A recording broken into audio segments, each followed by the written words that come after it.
If you are over 70, 5 common checkups can cause more harm than good. Today, I am calling them out and giving you safer alternatives. One test on this list is sold as early cancer detection, yet it triggers a cascade of follow-up procedures that helps almost no one who feels fine. Stay to the end so you can avoid the trap and ask your doctor smarter questions at your next visit. In the comments, tell me your age and country and whether a test ever led you down a path you regretted. Before we begin, here's an important note. This video is educational and not your personal medical advice. Your health history matters, so please talk to your doctor before changing anything. Number 5 on our list is bone density scans when you are steady on your feet. A bone scan sounds perfectly safe. You go in for a quick scan and get a number out. But here's what happens after 70. Almost everyone shows lower bone density, and that label can turn a healthy person who has never fallen into a patient overnight. The automatic response is often medication. Now, some bone drugs do help certain high-risk people, but they can also irritate your stomach, upset your esophagus, and rarely affect your jaw. More importantly, they can distract you from what actually prevents fractures. Here's the harder truth. Treating mild bone loss in otherwise stable older adults often makes almost no difference in real-world fracture risk, yet the side effects are real and the fear can last for years. So what should you do instead? Ask your doctor whether your actual fracture risk is high enough to justify medication or another scan. Ask for an overall risk estimate rather than just chasing a single bone density number. If you haven't had a broken bone from a fall and you're steady on your feet, start with the basics that actually cut fracture risk in the real world. This means 2 to 3 sessions a week of strength and balance training that targets your legs and hips. Think short daily exercises like heel raises, sitting and standing from a chair, step-ups on a sturdy step. Make sure you're getting protein at each meal, check your vitamin D status, and correct any deficiency. Get proper footwear with a firm heel counter and non-slip soles. Clear tripping hazards at home and add grab bars in the shower. Now, if you already have severe bone loss or you've had a hip or spine fracture before, that's a different conversation entirely. In that case, ask your doctor how much absolute benefit you personally would gain from medication over 1 to 3 years, how long the therapy would be needed, and how to pause or switch if side effects show up. Let me share a quick story to make this real. Rose, who was 76, walked daily and lifted light weights. She had never fallen. A bone scan labeled her with low bone density, and she was started on a pill that caused reflux and jaw pain. We stepped back from the medication approach. Instead, she focused on balance and strength training, added a protein goal with calcium smart foods, corrected her low vitamin D, and even practiced getting off the floor safely. 12 months later, she felt stronger, her posture had improved, and she had 0 fractures. If this surprised you, number 4 is about a panic spiral that often ends with unnecessary procedures. Number 4 is brain MRI for everyday forgetfulness. We all have those moments. Misplacing keys, blanking on a name, walking into a room and forgetting why we went there. These moments can scare people into asking for an MRI, but here's what usually happens next. The scan shows age-related changes that are completely common in older adults and are not the reason for mild memory lapses. But the result language often sounds scary, anxiety spikes, and that vague finding triggers more scans, sometimes even a spinal tap or biopsy. Meanwhile, the real culprits, poor sleep, hearing loss, medications with brain fog side effects, dehydration, sadness, and isolation, are ignored, even though they drive memory complaints far more often than any structural brain problem. Here are smarter first steps to discuss with your doctor. Ask for a brief memory screen right in the clinic, along with a medication review that specifically looks at certain sleep pills and bladder medications that can cloud your thinking. Request a sleep evaluation, hearing and vision checks, a depression screen, and help with a hydration plan. Talk to your doctor about moving to brain imaging only if there are red flags present. These would include new seizures, sudden personality or behavior changes, rapid mental decline over weeks to months, new weakness, vision loss, trouble speaking, or a fall with head injury. If none of those are present, work on the basics first for 8 to 12 weeks, then reassess how you're doing. If you're still watching and finding this helpful, type 70 in the comments so I know this information is useful to you. Number 3 is heart stress testing in people without classic symptoms. The treadmill test or chemical stress test might look reassuring, but in seniors who don't have chest pressure during activity, arm or jaw pain, or breathlessness that stops them in their tracks, these tests often throw false alarms. A maybe result can send you straight to a heart catheter procedure, then possibly a stent, followed by months on blood thinners. For stable heart disease without symptoms, that entire pathway doesn't actually extend your life or prevent heart attacks. What it does add is bleeding risk, kidney strain from contrast dye, and time in the hospital. Here's a better approach for the right patient. Start with the basics that actually do change outcomes. Keeping your blood pressure under control, maintaining good blood sugar levels if you have diabetes, and working on cholesterol reduction if you're high risk. Add daily walking, simple resistance training, good sleep habits, stress management, and social connection to your routine. Now, if you do have red flag symptoms, that's completely different. These include chest tightness or pressure with activity, shortness of breath that's new or getting progressively worse, or pain that spreads to your neck or arm when you exert yourself. In those cases, urgent evaluation is absolutely appropriate. If someone suggests a stress test when you feel fine, ask this one key question. If the test comes back positive, what exactly is the plan, and how will that plan improve my survival or symptoms for someone with my age and health status? If there's no clear answer, focus your energy on the risk factors you can actually change. Number 2 is screening colonoscopy after the mid-70s when you have no symptoms. In your 50s and early 60s, colonoscopy can genuinely save lives. But in your 70s and 80s, the equation shifts significantly. The bowel preparation can dehydrate you and disturb your body's salt and mineral balance. The sedation can cause confusion and increase fall risk in the days afterward. The procedure itself can rarely cause bleeding or create a tear in the bowel. Additionally, many small polyps found in later life grow so slowly that removing them actually adds risk with very little benefit.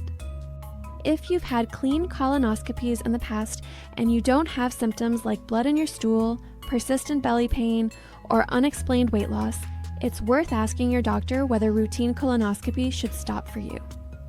If you're very healthy and still want some form of screening, talk to your doctor about at-home stool tests as a much lower risk option. Here's a practical way to handle this conversation with your doctor. Ask for 2 specific numbers.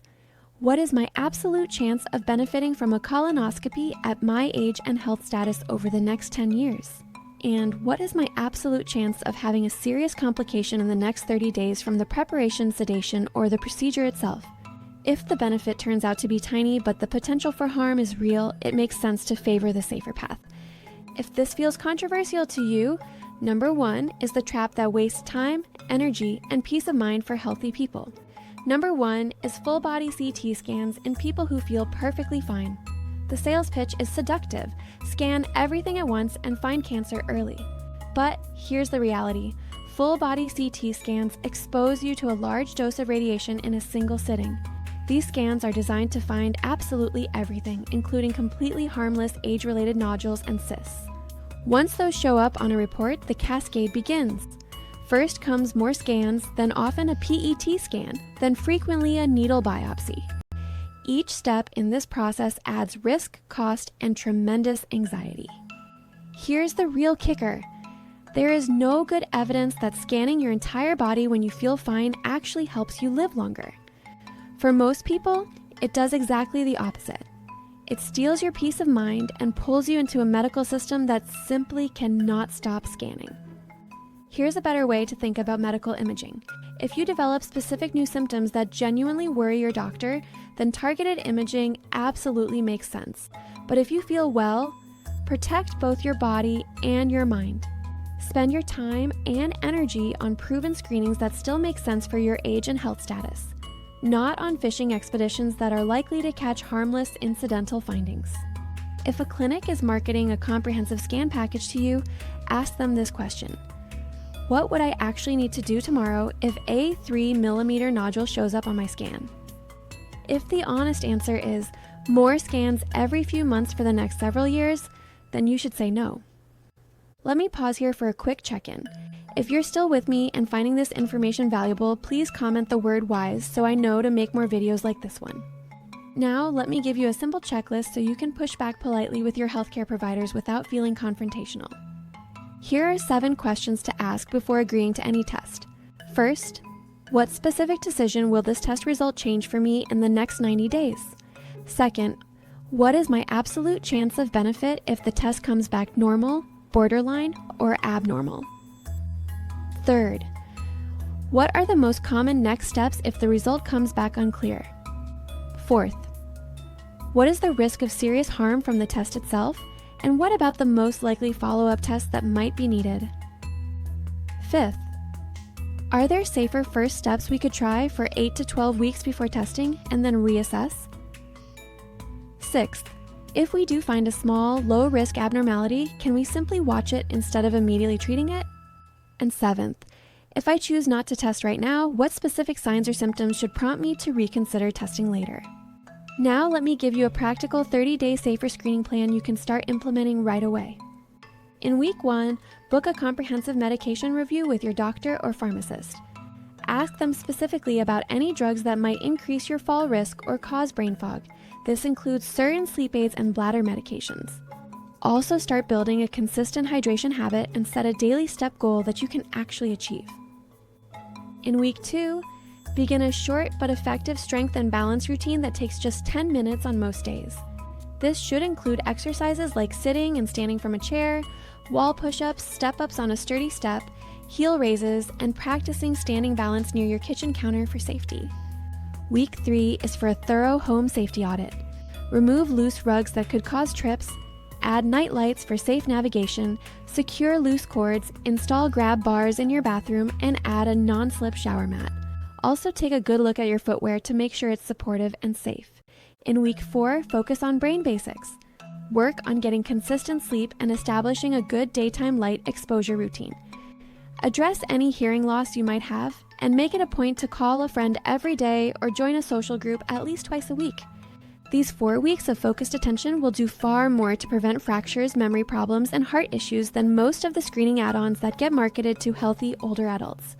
Let me quickly address some common myths that you should drop today. Myth number 1, more testing is always safer.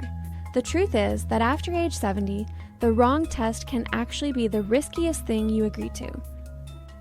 Myth number 2, a normal scan result guarantees peace of mind.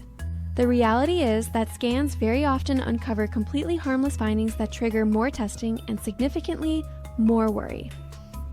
Myth number 3, declining a test means you're neglecting your health. The truth is that saying no to low-value testing is actually one of the best ways to protect your overall health and well-being. Let me give you some rapid answers to common what-if scenarios. What if your family insists you get every test available? Share this video with them and ask them to focus their concern on things that will actually improve your walking ability, strength, sleep quality, blood pressure, and daily joy. What if your doctor is really pushing a test you don't want? Try saying this: I'm not declining medical care. I'm trying to prioritize care that improves how I live day to day. Please help me choose the safest, most effective option for someone my age with my specific health goals. What if you've already had a scan that found a tiny nodule or abnormality? Ask whether watchful waiting with a repeat image in 6 to 12 months would be safe. In many cases, it absolutely is. And what if you're at high risk for a particular condition because of family history? High risk is definitely a different conversation. Ask your doctor what specifically changes when risk is elevated and how to minimize potential harm while still staying appropriately vigilant. Let's recap those 5 checkups you should question. First, bone density scans that label you without actually changing your outcomes when you're already steady on your feet. Second, brain MRI for ordinary forgetfulness when there are no red flag symptoms present. Third, heart stress tests when you don't have any classic cardiac symptoms. Fourth, screening colonoscopy after the mid-70s when your prior tests have been clean and you have no worrying symptoms. And fifth, full-body CT scans being marketed to healthy people who feel perfectly fine.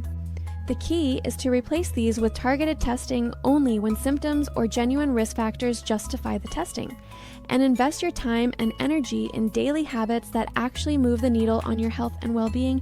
If you'd like me to cover 5 medications that seniors should never combine without a pharmacist's review, please comment the word meds. If you want a printable checklist of those 7 questions to ask before any test comment, checklist. Please like this video if it helped you, subscribe for weekly senior health information, and turn on notifications so you won't miss future videos. Here's what I want you to remember most. You are completely in charge of your healthcare decisions. You have every right to ask, why do I need this test? You can ask, what happens if I wait and see? And you can always say, let me think about this and get back to you. The goal after age 70 isn't to collect more test results in a medical file. The goal is to have more good days with family and friends, maintain the strength to do what you love, and have genuine peace of mind about the healthcare choices you're making. I'd love to hear from you in the comments below. Tell me your age and one specific test you want to discuss with your doctor after watching this video. I'll give you specific tips for having that conversation. Remember, choose tests that help you reach your real health goals and confidently skip the ones that don't. Thanks for watching.